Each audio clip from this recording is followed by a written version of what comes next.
تو دوسری جانب آپ کو بتائیں لیگی رہنما خواجہ آصف نے صدر مملکت ڈاکٹر عارف علوی پر غداری کا مقدمہ چلانے کا مطالبہ کر دیا۔ پارلیمنٹ ہاؤس کے باہر میڈیا سے گفتگو میں کہا 9 مئی والوں نے تو ریاست پاکستان کو چیلنج کیا۔ میاں صاحب اور کارکنان کے ساتھ کیا کچھ نہیں ہوا۔ ان کا مزید کہنا تھا کہ سیاسی استحکام کے لیے صرف سیاستدان نہیں باقی پلیئرز بھی موجود ہیں۔ سارے عناصر کو ملکی استحکام کے لیے اکٹھے ہو کر بیٹھنا چاہیے۔ جو کر رہے ہیں اختلاف اس ادارے کے، اس نے ووٹ آف نو کانفیڈنس کے اوپر بھی اختلاف کیا۔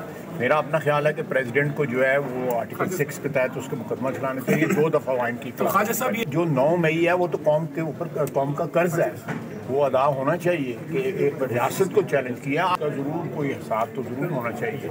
اگر بغیر حساب کتاب کے آپ 9 مئی کے واقعات کو چھوڑ دیں گے، آنے والے وقتوں میں جو ہے لوگوں کو انکریج کرنے والی بات ہے۔ میں سمجھتا ہوں کہ اگر اس ملک میں میاں نواز شریف اور میاں نواز شریف کے کارکنان کا ہوا ہے اور اس کا کیا رزلٹ نکلا ہے، سیاسی استحکام آنے کا واحد حل جو ہے وہ یہی ہے کہ جتنے بھی پلیئرز ہیں اس وقت ہماری پاور اسٹرکچر ہے صرف سیاستدان نہیں ہیں اور بھی پلیئرز ہیں، تو وہ ان سارے جو عناصر ہیں ان کو اکٹھا بیٹھنا چاہیے۔